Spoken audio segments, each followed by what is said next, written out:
వాళ్ళ పార్టీ వచ్చిన దగ్గర నుంచి కూడా చిల్లర రాజకీయం తప్ప శక్తివంతమైన రాజకీయం ఎక్కడ చేయడం లేదు. వైఎస్ఆర్సీపీ నాయకుల మీద కేసులు పెట్టడం, అదేవిధంగా కార్యకర్తలపైన కేసులు పెట్టడం, కార్యకర్తలను కొట్టడం, తిట్టడం ఇదే డ్యూటీగా పెట్టుకొని పాలన గాలికి వదిలేశారు.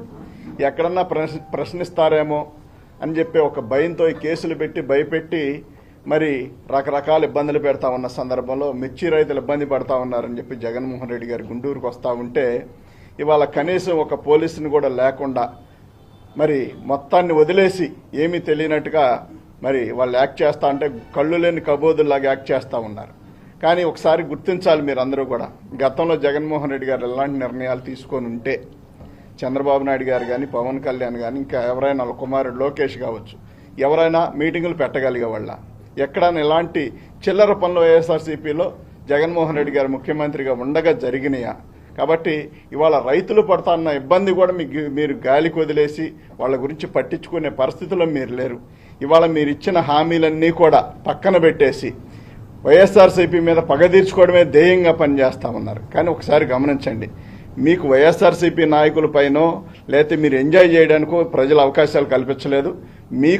మీరేదో మేలు చేస్తారని జగన్మోహన్ రెడ్డి గారు ఒక అవకాశం ఇస్తే మీరేదో 10 అవకాశాలు కల్పిస్తామని చెప్పి హామీలు ఇచ్చి ఒక పక్కన బీజేపీని, ఒక పక్కన పవన్ కళ్యాణ్ని మరి ఇన్ని రకాలుగా అబద్దాలాడి సూపర్ 6 అని తీసుకొచ్చి ఇవాళ ఏదో రకంగా ఒడ్డెక్కి ఇవాళ చీఫ్ మినిస్టర్ అయ్యారు. కానీ ఆ ఇచ్చిన అవకాశాన్ని సద్వినియోగం చేసుకోకుండా మరి వక్ర మార్గాన పక్కకెళ్తా ఉన్న మార్గం మరి ఎంతవరకు కరెక్ట్ ఒకసారి పరిశీలించి మరి మీరు చేస్తున్న దుశ్చర్యలందరూ కూడా రాష్ట్ర ప్రజలు చూశారు. ఇప్పటికే వ్యతిరేకత ఎక్కడ చూసినా వెటకారంగా మాట్లాడుకునే పరిస్థితులు మరి ఏ ప్రభుత్వం పైన, గత ప్రభుత్వం పైన కూడా ఏనాడు కూడా మరి ఇంత పెద్ద ఎత్తున 8-9 నెలల్లో ఇప్పుడు ఎలక్షన్ పెడితే పరిస్థితులు ఎలా ఉన్నాయంటే కనీసం పట్టుమని సింగిల్ డిజిట్ అయినా వచ్చుద్దా అనే పరిస్థితులు ఆలోచించుకుంటా ఉన్నారు. కానీ మీరు ఒకసారి సర్వే చేయించుకోండి, ప్రజలు ఏమనుకుంటా ఉన్నారు, ప్రజలు ఏమని చేదరించుకుంటా ఉన్నారు, ఇవన్నీ కూడా మీరు గమనించకుండా మాకు అవకాశం వచ్చింది కాబట్టి పెద్ద కోళ్ళ పెత్తనం ఇచ్చినట్టు కాకుండా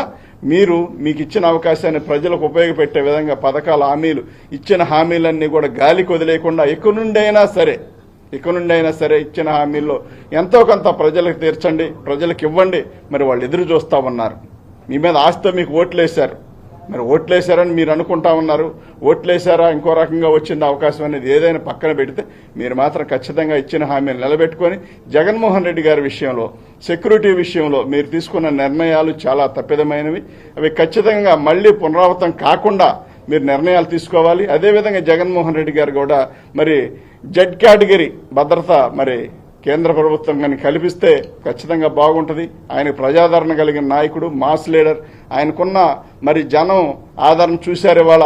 అవన్నీ చూసి కూడా చిల్లరగా కాకుండా పెద్ద మనసుతో రాజకీయ వ్యక్తిలాగా హుందాగా ప్రవర్తించి తగు నిర్ణయాలు తీసుకొని జగన్మోహన్ రెడ్డి గారికి మరి భద్రత కల్పించే విధంగా, అదేవిధంగా ఇవాళ మిర్చి రైతులు పడుతున్న బాధలు ఒకప్పుడు 20 నుంచి 27, 30 వేలు దాకా అమ్ముకున్నారు. ఇవాళ 10,000, 8,000, 7,000కు అమ్ముకునే పరిస్థితిలో ఉంది అంటే అది ఖచ్చితంగా మీ ప్రభుత్వం దుశ్చర్యలే తప్ప మరొకటి కాదు. కాబట్టి ఇవాళ రైతులను ఆదుకోవాల్సిన బాధ్యత మీ అందరిపైన ఉంది.